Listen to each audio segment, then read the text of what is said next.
Assalamualaikum warahmatullahi wabarakatuh. Pemirsa Dialog Khusus kembali hadir ke depan Anda bersama saya Devri Mulyadi. Dan pemirsa, beberapa minggu belakangan tentunya masyarakat Sumatera Barat disuguhkan informasi perihal dana 1,9 miliar yang sekarang masih dihebohkan di tataran masyarakat dan media di Sumatera Barat sendiri, dan ini tentunya mendatangkan berbagai persepsi, kesimpulan yang tentunya tidak ada ujung pangkalnya ini. Dan untuk mengupas hal tersebut, kita saat ini berkesempatan menghadirkan Bapak Gubernur Provinsi Sumatera Barat yang tentunya akan menjawab ini perihal kisru dana 1,9, dan kita angkat tema kisru dana 1,9 Gubernur Irwan Pritno menjawab. Kita bersama Pak Gubernur ini bicara tentang 1,9 tentunya. Bicara 1,9 ini sudah ratusan pertanyaan yang dijawab oleh Gubernur yang ditanyakan oleh sejumlah wartawan. Ini boleh tahu enggak bagaimana awal sehingga dana 1,9 ini ditemukan oleh publik ini, mendapat informasi di publik sendiri? Ya, jadi sebetulnya itu urusan kita di internal pemerintah daerah provinsi dalam rangka untuk menyusun anggaran untuk APBD 2013, yang mana judulnya adalah Bansos dan Hibah. Ini masih dalam tataran pembahasan dan proses yang ada di pemerintahan daerah provinsi. Nah, memang kami juga heran kenapa urusan ini keluar sampai ke publik dengan pemberitaan yang sudah tidak jelas kesana kemari. Dia sebut sudah dicairkan, kemana dicairkan, sudah masuk pidana dan sebagainya. Itu yang saya juga heran, kenapa pemberitaan ini sampai ke arah ke situ, padahal kenyataannya ini dalam pembahasan yang belum diputuskan, belum ditandatangani, apalagi dieksekusi. Nah, jadi sebetulnya dalam Bansos dan Hibah itu kita di Sumatera Barat Provinsi mendapatkan usulan lebih 5.000 proposal. 5.000 proposal dari masyarakat, dari masyarakat, dari lembaga-lembaga, baik lembaga sosial, budaya, pendidikan, kemudian agama, kemudian semua berbagai macam kegiatan. Itu banyak yang mengusulkan untuk dana. Ada yang dibantu 5 juta, 10 juta, ada juga yang ratusan juta, biasanya yang lembaga yang semi pemerintah seperti PKK atau KNPI atau KONI atau Elkam dan juga MUI dan sebagainya, itu besar, ratusan juta. Nah, dalam pembahasan di tingkat SKPD itulah yang kemudian diketahui ada usulan yang 1,9 miliar. Nah, memang kami juga heran kenapa itu bisa muncul, sehingga saya sendiri yang menemukan ketika sebelum saya tanda tangani, saya lihat ada angka 1,9, tentu ada angka 2 miliar untuk MTQ dan sebagainya.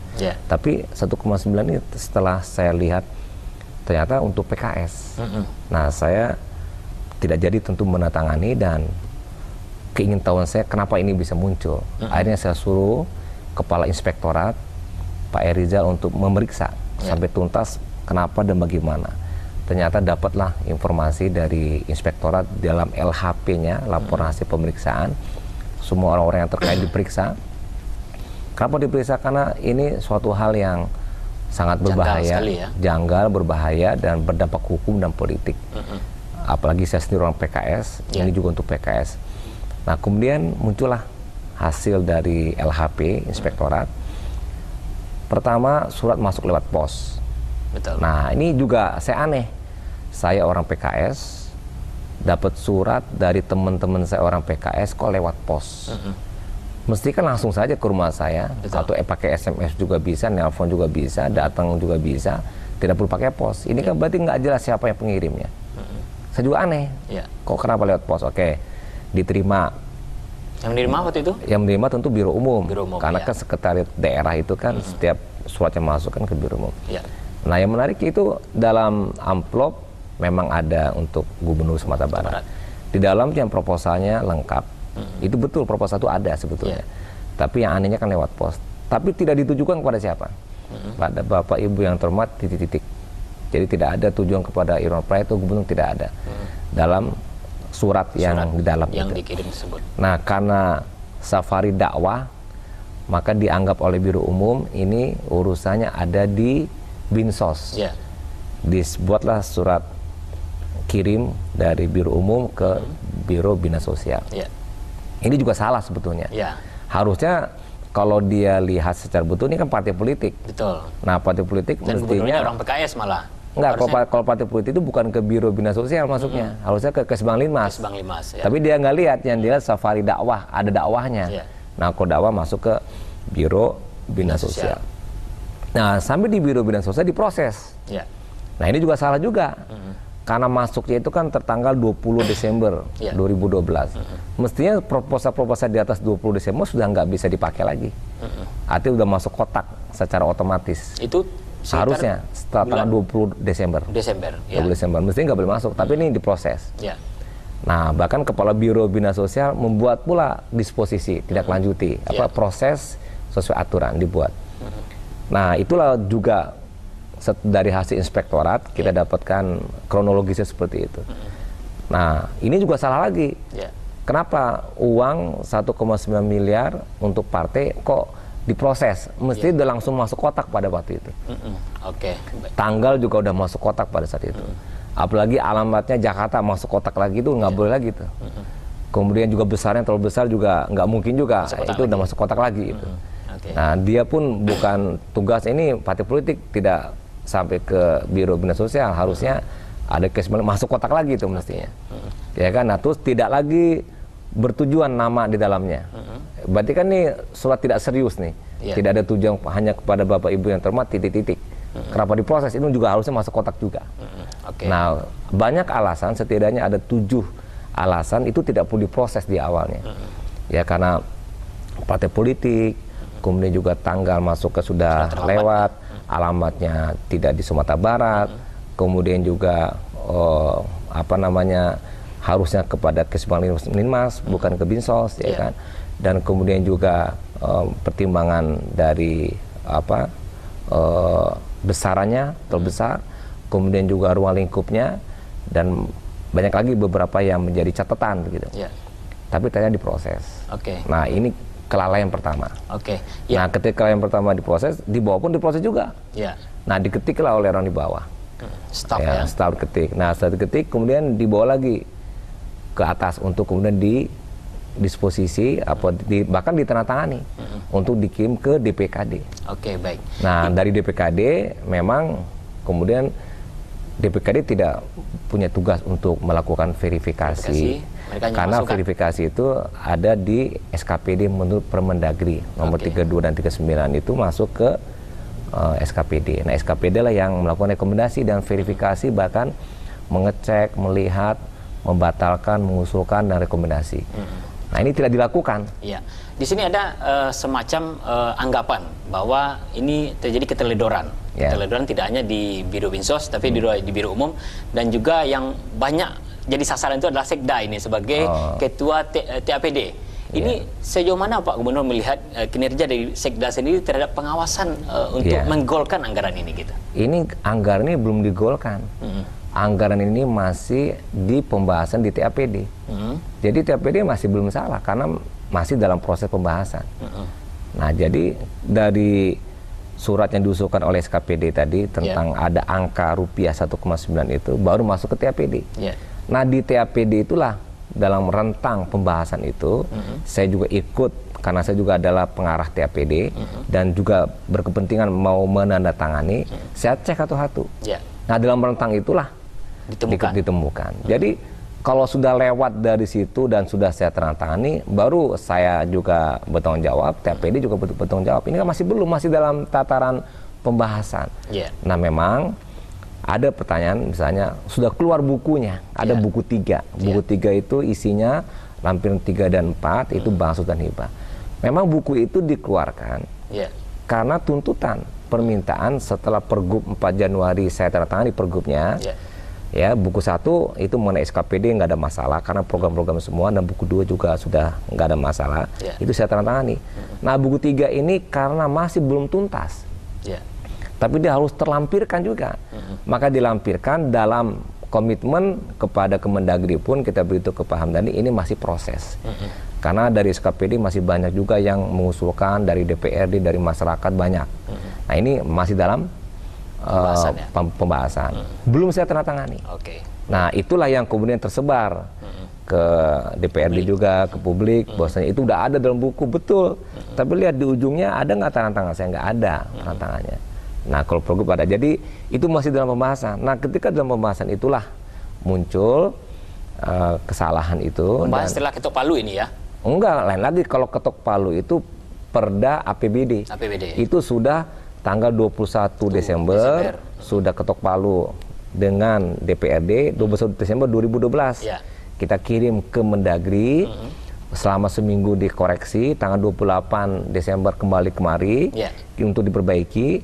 Nah, kita diberi waktu seminggu, 4 Januari kita tandatangani untuk kemudian kita kembalikan ke Mendagri, tapi dengan catatan bahwa kita belum selesai membahas. Dan itu masih ada pembenarannya karena kita masih ada lagi namanya SK penetapan, penjabaran juga, itu masih ada prosesnya. Bahkan dalam PP juga membenarkan kita untuk melakukan pergeseran-pergeseran. Jadi sebetulnya ini masih dalam proses semua. Ya. Jadi jauh sekali eksekusi ini masih dalam pembahasan kita. Nah, memang yang membuat ramai mungkin juga sanksi yang diusulkan oleh inspektorat itu adalah membebas tugaskan Kepala Biro Bina Sosial dari Kepala Biro Bina Sosial. Nah, ini yang kemudian cukup ramai, bola liar. Saya tidak tahu bagaimana, tapi yang jelas ini yang membuat menjadi ramai, akhirnya ya menjadi isu publik begitu. Ya. Baik. Ini tentunya ini menjadi persepsi yang bermacam-macam. Berbagai versi kita dengar di lapangan tentunya, dan sebagai pejabat yang di bawah gubernur sendiri, ini proposal ada alibi seperti ini. Proposal datang dari PKS. Ini tanpa, seperti Pak Gubernur keterangan tadi, tanpa ada sepengetahuan gubernur. Dan si kepala SKPD langsung mendisposisi dan menganggarkan hal tersebut. Apakah ini konteksnya karena ini partainya Pak Gubernur, atau memang sudah secara lisan ini berbagai alibi yang kita ketemukan di lapangan, karena sudah ada lisan dari Gubernur, tolong dianggarkan, atau memang ini keteledoran dari SKPD sendiri? Ya, yang pasti ini adalah keteledoran. Kenapa keteledoran? Karena itulah maka diberikan sanksi hukuman yang cukup berat, yaitu dibebas tugaskan. Kalau seandainya ini saya yang menyuruh, nggak mungkin saya hukum sampai dibebas tugaskan yang bersangkutan. Pak Imung saya suruh buat A, terus dianggap salah, nggak mungkin saya akan menghukum karena saya nyuruh buat salah. Tapi ini karena tidak pernah saya suruh buat salah, dia yang buat salah, maka yang dia hukum. Kemudian dalam mekanisme pemerintahan, setiap perintah arahan itu pasti ada disposisi. Betul. Nah, ini tidak ada disposisi sama sekali. Yang ada hanya disposisi kepala bironya sama kabaknya. Itu ada disposisi untuk diproses. Nah, Sekda tidak ada disposisi, Pak Ali Asmar, Gubernur Irwan Prem tidak ada disposisi. Jadi sesuatu kosong semua. Nah, sesuatu kosong semua yang kemudian diproses. Jadi tidak mungkin itu adalah arahan, dan itu diakui dalam LHP mereka yang terlibat di dalam memproses ini. Ditanya oleh inspektorat, jawabannya tidak ada arahan pimpinan dan belum dibicarakan dengan pimpinan, dan itu fakta ada semuanya. Nah, cuman kan yang tersebar berita, ini arahan pimpinan, ini kan saya juga yang gue tanya dari mana informasinya. Karena data-data yang kita miliki tidak ada, dan dari mereka yang melakukan proses ini, dari kepala bironya pun sampai ke bawah tidak ada arahan. Kalau ada arahan tuh saya gila. Berbuat salah secara terang benderang. Kita tahan dulu Pak Gubernur. Cukup menarik, dan pemirsa cukup menarik apa yang dipaparkan oleh Bapak Gubernur. Tentunya kita akan mengupas lebih dalam perihal kisruh dana 1,9 ini setelah commercial break berikut ini. Tetap bersama kami.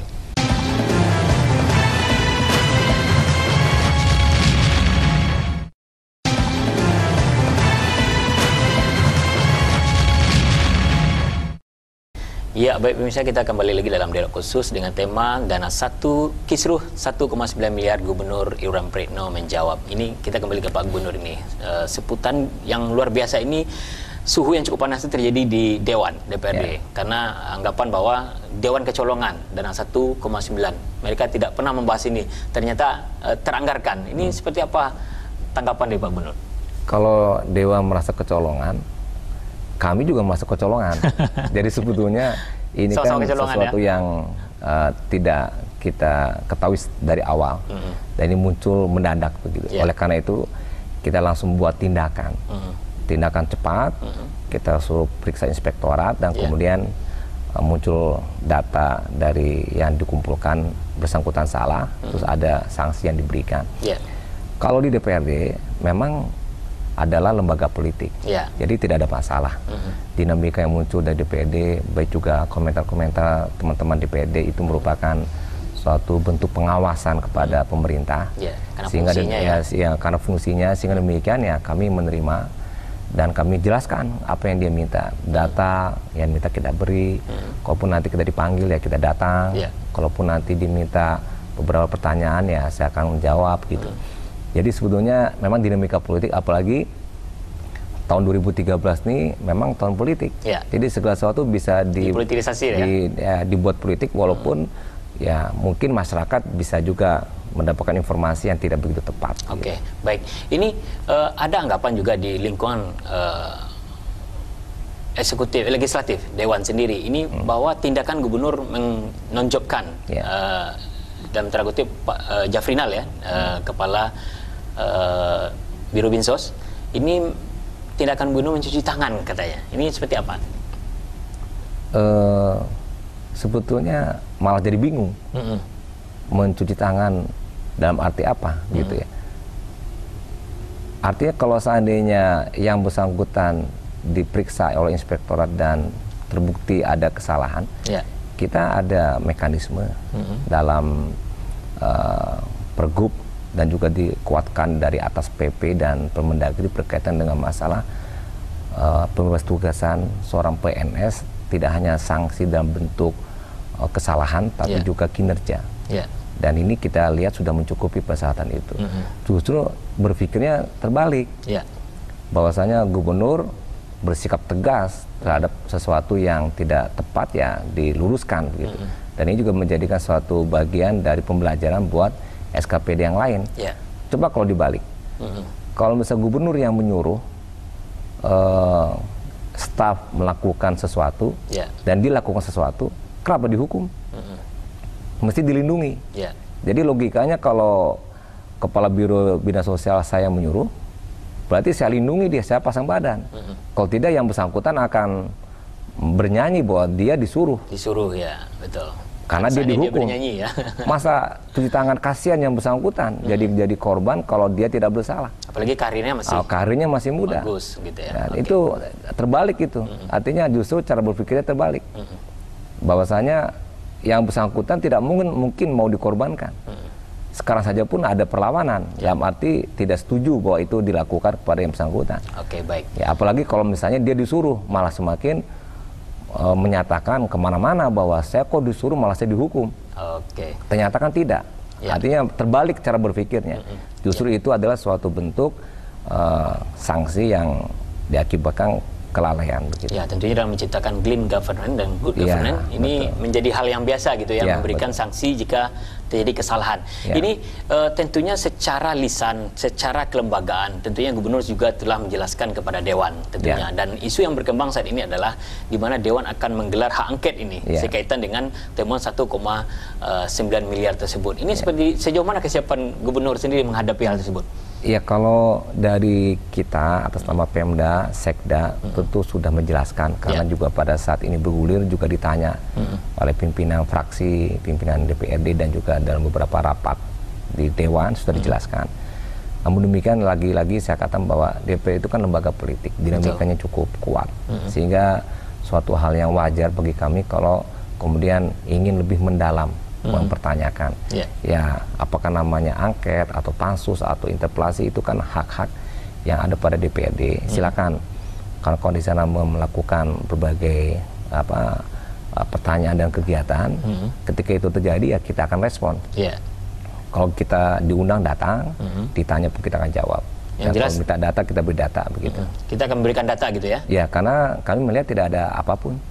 Karena sesuatu yang kami lakukan terang benderang, jelas semuanya, dari sudut manapun, dari tinjauan kiri, kanan dan sebagainya, kita akan buka. Bahkan kami minta ini diperiksa oleh DPRD, supaya DPRD yang tadinya berbicara begitu banyak tapi tanpa ada datanya, sehingga dia dengan memanggil kita, dia akan tahu bahwa data sebenarnya seperti ini, sehingga terang benderang dan tahu gitu. Justru kami ingin juga kalau bisa silakan biar kami pun bisa memberikan jawaban yang terang benderang, karena dalam bentuk penyelidikan, pemeriksaan atau pemanggilan itu kan nanti kita ditanya, dan kita kan akan memberikan jawaban apa adanya, terbuka, jujur, dari hati ke hati, ini begini faktanya. Iya, dan ini juga angket kita tunggu seperti apa pergerakan dari DPRD sendiri. Tentunya Gubernur dan jajaran tetap siap ya memberikan informasi, keterangan pasti, sesuai dengan apa yang dibutuhkan oleh DPRD sendiri. Ya, pasti. Perkembangan terbaru adalah melapornya sejumlah masyarakat dan mantan anggota Dewan ini, Bapak Maspul, ke Polda Sumbar sekaitan dengan dana 1,9 ini, dan akan mengarahkan ke ranah hukum. Ini seperti apa kesiapan untuk menghadapi hal ini? Ya, seperti yang tadi disebutkan, kita siap untuk kemudian diproses, baik masuk ke kepolisian, kemudian nanti dipanggil, dan kita pun udah dipanggil, ya, staf-staf kita di BKD, maaf, di DPKD, staf kita di Binsos, staf kita di Biro Umum, dan nanti mungkin yang lain juga akan dipanggil, dan sudah dijelaskan, dan kita siap untuk menjelaskan dan bekerja sama dengan kepolisian untuk apa-apa yang mereka butuhkan. Dan kami yakin, karena kami tidak ada sesuatu pun, bahkan ini belum ditandatangani ya lampirannya, dan juga belum dieksekusi, apalagi dicairkan sama sekali belum. Kami melihat secara tegas dan jelas ini masih dalam proses pembahasan dari kita. Sebetulnya ini tidak perlu mencuat keluar, karena 5.000 lebih proposal kita bahas, dan hanya 2.543 yang kita proses. Artinya ada 2.000 lebih proposal itu yang kita coret. Nggak ada masalah. Kok cuma yang satu ini yang jadi masalah? Mesti kan 2.000 pun juga ada masalah juga. Artinya masalahnya yang tidak dialamatkan di provinsi, yang tidak sesuai dengan persyaratan dan sebagainya. Kan 2.000 lebih. Itu sebetulnya kan internal kita dalam pembahasan, belum keluar. Ini keluarnya kan setelah pergantian pelantikan eselon 2 yang baru muncul besoknya. Karena apa? Karena ditanya wartawan ada apa, terenduslah kata-kata 1,9, padahal itu proses yang sudah di internal dan tidak ada masalah. Tapi akhirnya jadi masalah dan jadi politik. Jadi saya rasa wajar saja masyarakat ingin mengadu dan sebagainya. Ya, kita lihat saja apakah memang nanti benar atau tidak, dan kita pun akan tahu bahwa di ujungnya pun orang akan bisa menilai apakah ini permainan politik, karena kami merasa ada juga sesuatu yang kejanggalan yang kami rasa tidak normal begitu, lewat masuk pos, kemudian diproses begitu cepat, kemudian sesuatu mencuat keluar, dan sepertinya ada sesuatu yang ya kami heran lah. Ini ada bisa skenario terjadi. gitu ya? Tidak tahu, yang jelas kami heran saja. Begitu semangat orang membuat, padahal ini tidak ada apa-apanya. Apakah ini memang tahun ini tahun politik, atau mungkin tahun depan akan pemilu dan sebagainya. Tapi ini semua tidak menutup kemungkinan sebagai penyebab juga. Ada anggapan bahwa setelah penandatanganan APBD 2013 atau kasus-kasus sebelumnya, setelah penandatanganan, karena begitu tebal ya, rancangan tersebut, sehingga tidak bisa melihat satu persatu, ada permainan ini, penyelipan anggaran-anggaran. Apakah anggapan-anggapan tersebut sering ditemukan juga, Pak Gubernur? Ya, jadi begini kan, kalau perda itu kan kita bahas bersama dengan DPRD. Itu produknya adalah produk bersama antara Pemda dengan DPRD. Itu selesai di tanggal 21 Desember 2012. Dievaluasi ke Mendagri pun selesai juga. Kita berikan dalam bentuk lampirannya Pergub. Nah, Pergub itu otoritasnya Pemda. Nah, disitulah ada buku 1, buku 2, buku 3. Dan ruang itu banyak prosesnya. Ada SK berkaitan dengan Pergubnya, ada SK penetapan penjabarannya, nanti juga sampai kepada eksekusinya. Dan kemudian itu pun ketika sudah dibentuk dalam APBD resmi dengan lampirannya, itu pun ada ruang lagi kita melakukan pergeseran-pergeseran. Nggak ada masalah. Ini apalagi ini masih awal betul, belum apa-apa, belum jadi, ya, masih dalam proses. Masih mungkin sekali kita rubah. Contoh, dulu kita ribut tahun 2012 yang diributkan oleh wartawan dengan angka 217 miliar. Itu kan anggaran 2012 sudah dalam bentuk buku 1, 2, 3 yang sudah ditandatangani. Toh itu angka 217 miliar kan kita rubah juga semuanya. karena itu di luar kewenangan, di luar apa namanya ketentuan yang terjadi, sehingga kita perbaiki di APBD perubahan. Itu kan nggak ada masalah. Dan itu memang jangan gubernur, sekda saja oleh peraturan pemerintah membenarkan melakukan pergeseran-pergeseran selama mengikuti aturan yang berlaku sebelum sampai ke eksekusi. Jadi ini panjang sekali dan ini belum menjadi suatu persoalan bagi keuangan negara dan tidak ada kerugian negara sedikit pun karena belum ada pencairan. Satu pertanyaan Gubernur di season kedua ini. Saya waktu itu bertanya ke DPRD bahwa Bokus Tebal ini sebelum ditandatangani dia tidak sempat membaca semuanya. Gubernur sebelum menandatangani apakah membaca semuanya? Oleh karena itu ada mekanisme. Mekanisme pertama SKPD. SKPD udah saya ingatkan berkali-kali dengan arahan saya ketika pertemuan dengan SKPD. Harus bekerja profesional, bekerja tidak ada yang salah, harus bekerja dengan baik dan benar, ikuti persyaratan. Apalagi nanti kalau ada persoalan masing-masing lah yang akan bertanggung jawab. Bahkan saya katakan saudara-saudara bisa saya bebas tugaskan dari jabatan kalau salah. Itu 5-6 kali berulang-ulang. Berarti belum sempat baca semua ya? Enggak, begini. Saya lakukan juga beberapa arahan jangan outsourcing dan sebagainya. Nah, maksud saya ini kan bertingkat. Pengawasan itu bertingkat. Bukannya gubernur setumpuk ini dibahas. Kalau seandainya semua SKPD itu kan kumpulan 40-an lebih SKPD. Masing-masing SKPD yang 40 itu udah beres. Kerja profesional, saya tinggal tutup mata tanda tangan. Tapi ini kenyataannya tidak demikian. Maka saya hati-hati. Apalagi ada istilah orang awak titim balakua. Nah, ini kan juga saya hati-hati juga. Karena bagaimanapun saya masih menyaksikan bahwa apa yang dikerjakan profesional. Nah, dikumpulkan semua oleh DPKD dari SKPD, dikompilasi. Itu juga kemudian nanti di TAPD dilihat, dicek juga satu persatu, baru nanti kemudian ke gubernur. Nah, gubernur pun punya otoritas juga, karena kita yang menandatangani begitu. Oke, baik, kita tahan dulu Pak Gubernur. Cukup menarik, masih banyak yang akan kita pertanyakan dan pemirsa kita akan lanjutkan perbincangan kita dengan Bapak Gubernur setelah kebiasaan break berikut ini.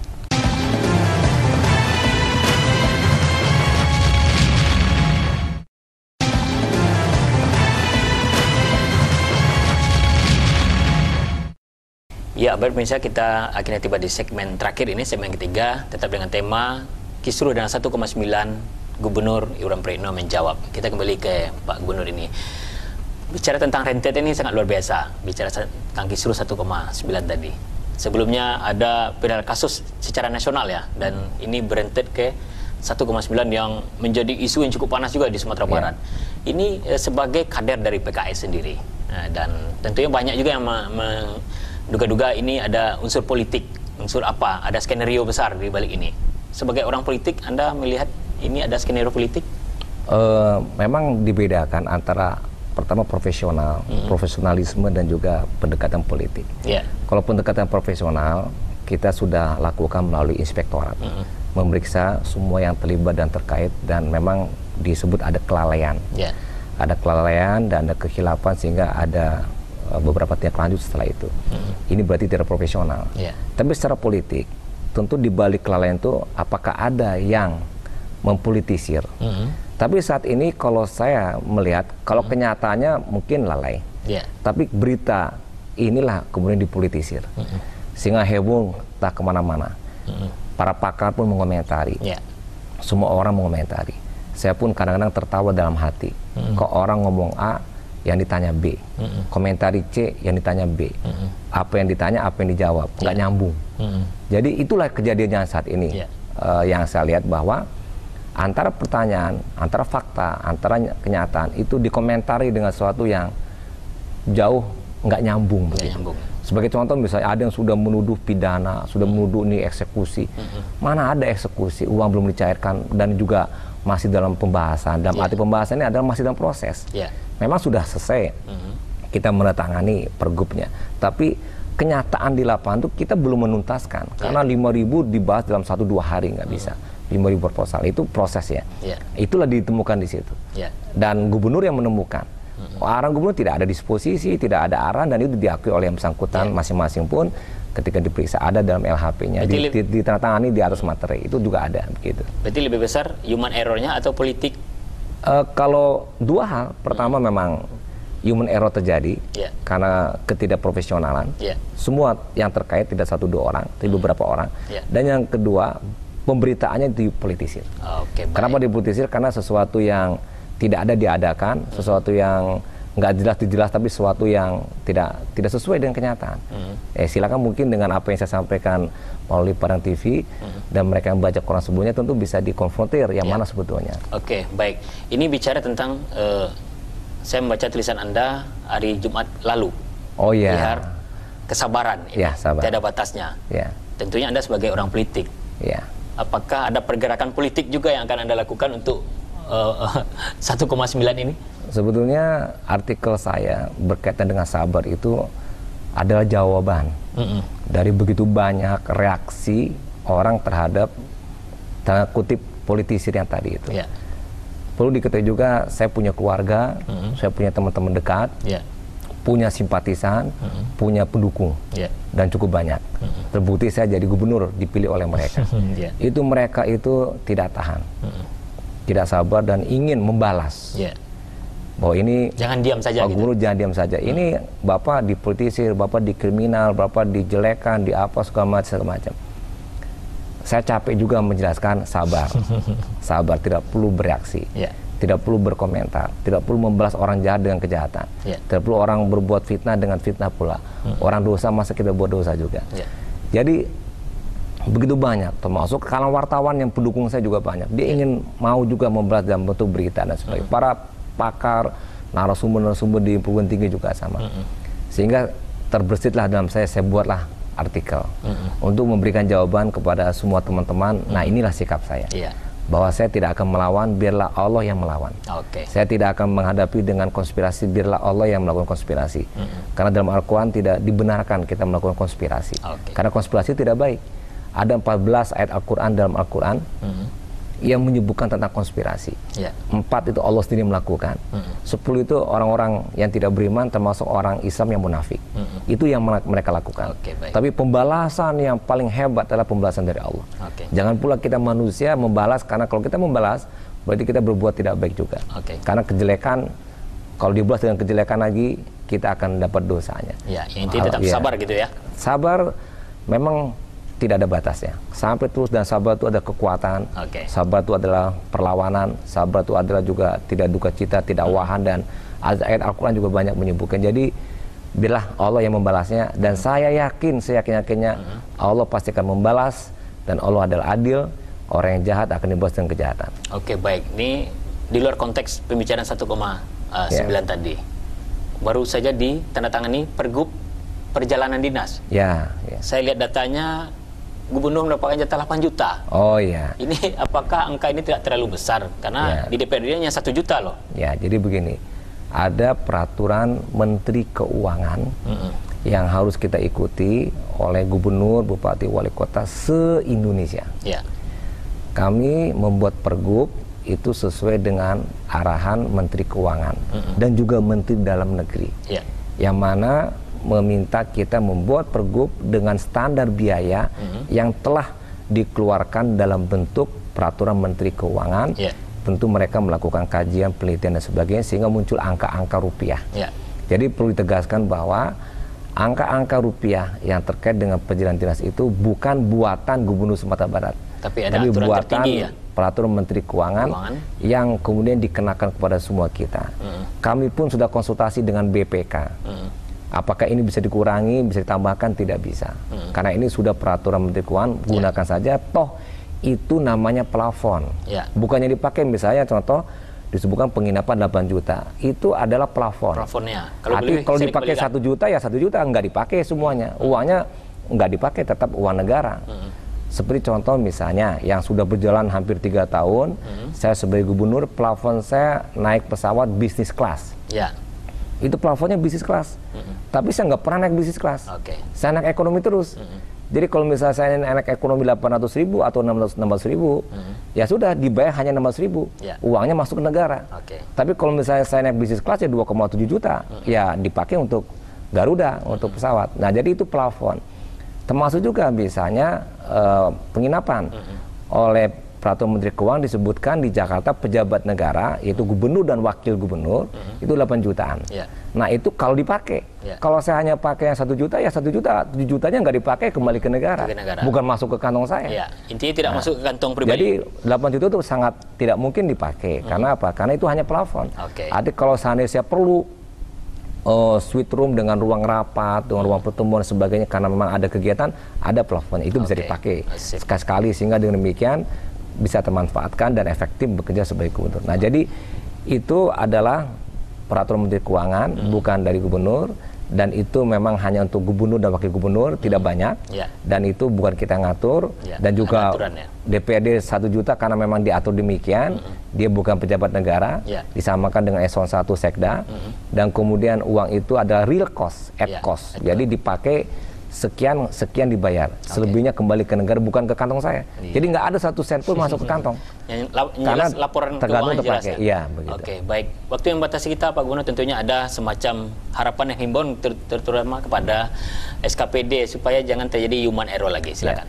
Mungkin kepada SKPD yang ada di lingkungan Pemprov dan mungkin juga di lingkungan Kota Kabupaten Sumatera Barat, termasuk juga para staf dan PNS-nya, agar bekerja profesional, agar bekerja ikuti aturan dan ketentuan, jangan lalai, jangan lupa dengan tanggung jawab, apalagi yang para pimpinan jangan berlagak bos atau ngebos, atau saya sering menggunakan istilah outsourcing ke staf golongan 2 yang mungkin pengalaman kurang, pendidikan pun kurang, prestasi juga kurang, tapi diamanahkan sesuatu yang akibatnya salah, akhirnya salah sampai ke atas. Jadi bekerjalah secara profesional untuk kalangan SKPD dan PNS di lingkungan Pemprov khususnya dan umumnya di tempat yang lain pun, supaya dengan demikian tidak ada kesalahan yang bisa berdampak hukum atau politik kepada kita semuanya.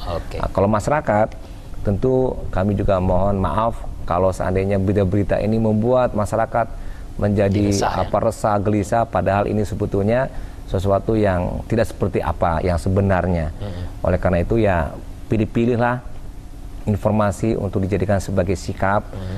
Dalam agama disebutkan bayan atau tabayun, ya, mempertegas penjelasan dan memilih informasi supaya tidak semua yang diambil.